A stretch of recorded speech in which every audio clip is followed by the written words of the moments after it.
National Fishermen and Pacific Marine Expo are proud supporters of the Galley Stories podcast, as we make similar efforts to highlight the people and topics that define commercial fishing.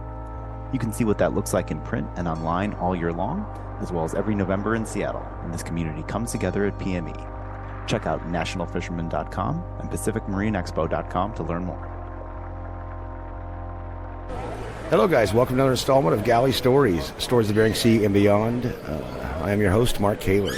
And today we have Captain Earl Mitchell from the M&amp. Captain, how are you today? Doing good, Mark. Thank you. Yeah, thanks for taking the time. We are still once again here at the Pacific Marine Expo put on by National Fishermen. And we thank them again for the space that we're allotted to record in. And Earl, thanks for taking the time to do this. Yeah, no worries, mate. So, Earl, where were you born and what was your introduction into commercial fishing? Well, I was born in Washington in 1965, right here in Ballard.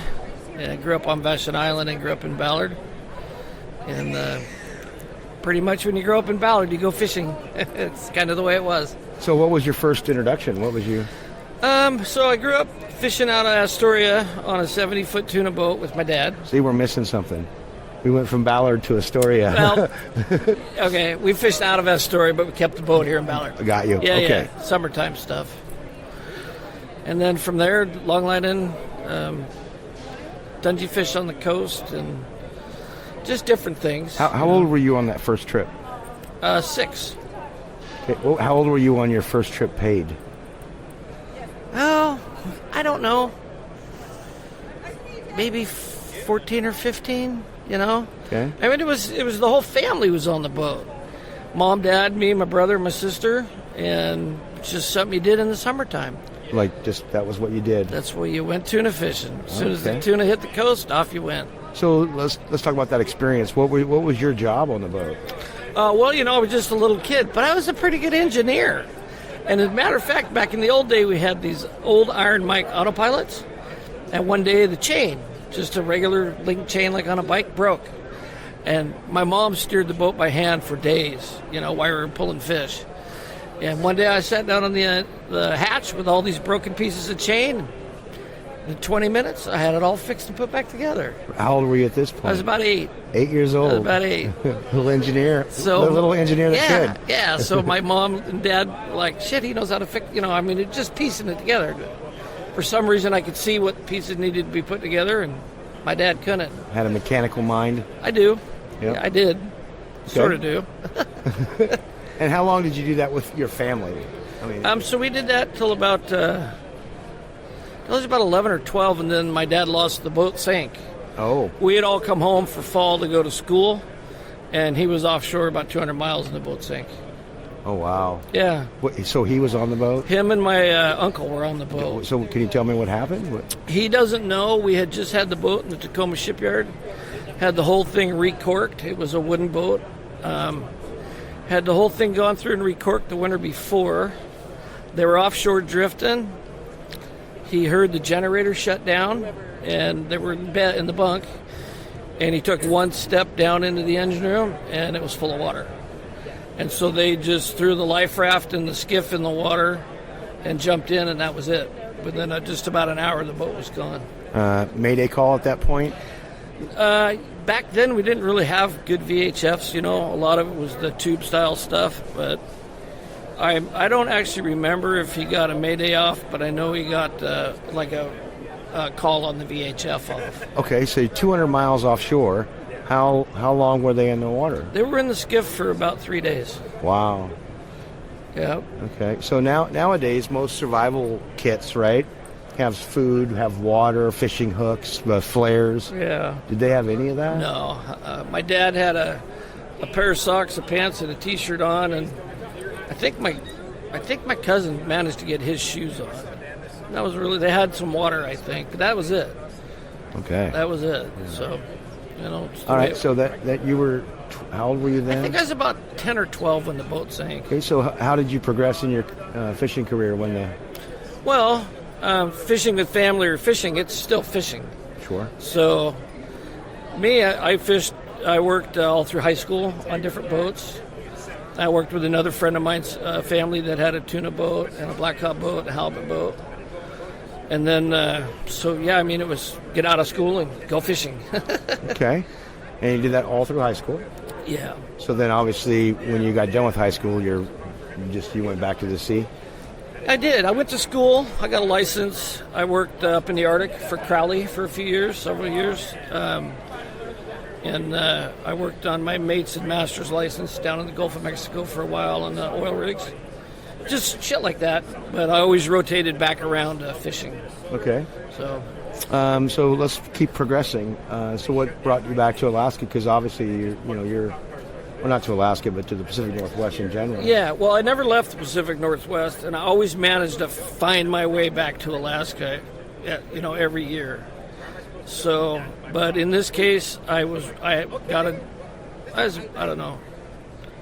30 years ago, I guess, 34 years ago, I was working with a really good fish company, running a couple of boats for them, and it was just like, I think I just want to do this. And it's worked out. Happy and content? I think so. I don't know about content. My wife would say I'm never happy, but I love being on my boat. And the biggest problem now is we don't get enough fishing time. Too many regulations, too many other fisheries causing problems in other fisheries. And it's a huge problem.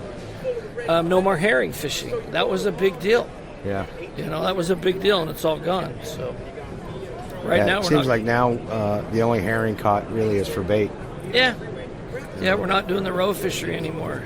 Mm-hmm. Mm-hmm. So, what's been your best time on the water, or best day or time on the water? My best time on the water, I don't know. I really enjoyed the early days of the herring derbies. It sounds like somebody's just rolling something right by us I think here. they're moving a wall. Sorry about that noise there, guys. Yeah. So best time was during the herring fisheries? During the derby days of herring. Yeah, I like that. I like the 20-minute opening, catch a couple 1,000-ton type thing. Oh yeah, real quick. Yeah, it was a lot of fun. Yeah, and then explain that fishery a little bit. It was seining? Yeah, it was purse seining, and then up Togiak, they also did the gill netting. Yep. But I can't imagine gill netting herring, man. It's a mess. It's Just a mess. Oh my god. Shit everywhere. And they're so they're small enough, right? And there's just got to be a ton of them in the net. Yeah. Yeah, it's a nightmare. You need to get through 5 feet of net every 15 minutes or something. But it's a very efficient way to catch a high percentage of roe, and that's all the fish companies want was the roe. Sure. What about your worst day on the water? I don't know. About 7 years ago, I slipped, I'm going to call it, and I broke my knee. And that was a bummer, because it's been hard to get back to normal from that. I'm still not back to normal from it. So that's probably one of my worst days. You get the call where your friends have died and boats have sank. I mean, that kind of goes hand in hand. But personally, for me, it was getting hurt.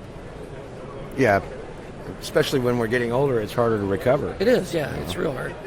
What has the sea given to you, Earl? Well, I met my wife on a boat. I've been married for 34 years. My son works with me on the boat. Got no complaints. I enjoy the lifestyle. I work your ass off for 4 or 5 months and then come home and have time off in the winter. Now, this is going really quick, so let's ask how you met, how you and your wife met on a boat. Well, I was a mate on a processor, and I was 21 or 22. And she came on the processor to work as a processor. And it was for snowpack fisheries way back in the day. Oh, yeah. And I don't know. We kind of hit it off on the boat, and then I had to chase her around the waterfront all winter long. And anyways. And here we are. We got married 34 years ago, and it's still are married. Okay. Yeah. What has the sea given to you? Healthy respect. A healthy respect for the weather. It's given me a beautiful home, good kids, beautiful boat. I have a nice boat. So I like being on the ocean. Yeah. So some guys I think go fishing just to they have to make enough money to get by. I like doing it. And I think there's a difference there. Oh, sure. I like being on the water.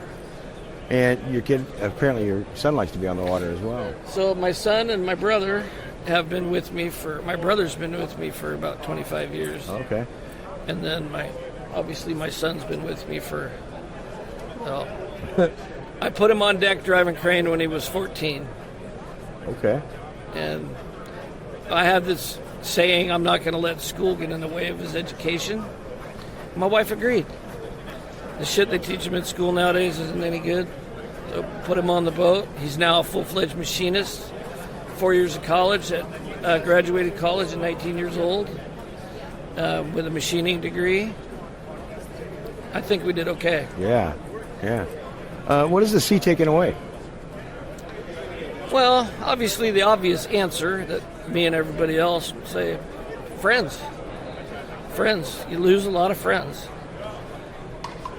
But that being said, you make a lot of friends. And in this business, generally the people are pretty damn nice. Yeah. And they're hard workers, and they'll do anything to help you if you need it. Yeah. So along with losing close friends, I lost my best friend here about 8 or 9 years ago. And To the sea? he had a heart attack on his boat. Okay. So not to the sea, but he just had a heart attack. He was 45. Just laid down to take a nap, never got up. So shit happens. Yeah. Do you have any advice for folks looking to get into our industry? Well, we need young people. Oh boy. We need them. We need kids to come along, and if you're a young person and you get a job on a boat, pay attention. You can even bring some of those skills that you've already attained: welding, machining, absolutely. Just about any trade is wood, even a carpenter. Absolutely. I mean, any of these, a fiberglass. Absolutely. Any skill set you have, there's some boat somewhere that will be able to use it. That will want to use it. That's correct. Right. I mean, I thought I was good at fixing things on the boat, and my son got out of machine school. Shit, he fixes all kinds of stuff. It's awesome. And he does it correctly. Maybe that's why the M&am's so nice. Yeah, well, thank you. we try. We try. Well, it's a well-known boat. Yeah, it's getting... Yeah, we've been trying to get it back to shape. Yep. So, Earl, thanks for taking the time, but do you have any final thoughts you'd like to give us today? No, I want to say thank you for having me on, and my final thoughts would go back to the young generation. Give it a try. It's not for everybody. I hired a green kid last year, never been on a boat before, from California. Turned out to be a super duper hand. Really? Excellent hand. And all I can say, I mean, don't be afraid. And it's nerve-wracking. These young kids, they got to walk down the dock and walk up, hey, man, I'm looking for a job. I know it's hard. I had to do that 40 years ago. You know, you walk up to some halibut boat and say, hey, guys, I'm looking for a job. And they, oh, no, we don't need anybody. But you just keep trying. Somebody might. Somebody might. That's right. But before we do go, a couple of other things popped up here. Just a little bit. Describe to me the difference of fishing when you started and the fishing today. Technology. And the people. It's the technology. The American fisherman has absolutely figured out how to catch fish. The technology and the gear, the boats, the engines, the equipment. Crews are better trained, less injuries. Safer, yes. Yeah, technology has come along. Look at what we're at.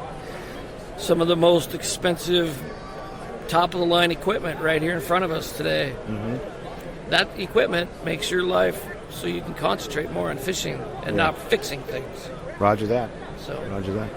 Okay, Earl, thanks for taking the time. Right on. And all right, guys, thanks again. And remember, we got that gear store is up. It'll be attached to the link of this podcast. And we will see you next time. Thanks for listening to Galley Stories. We hope you like what the net brought in. Please leave us a review on iTunes. Whether you like it or not, we're not fishing for compliments. Look us up on Facebook and Twitter too. and reach out to us at galleystories@gmail.com.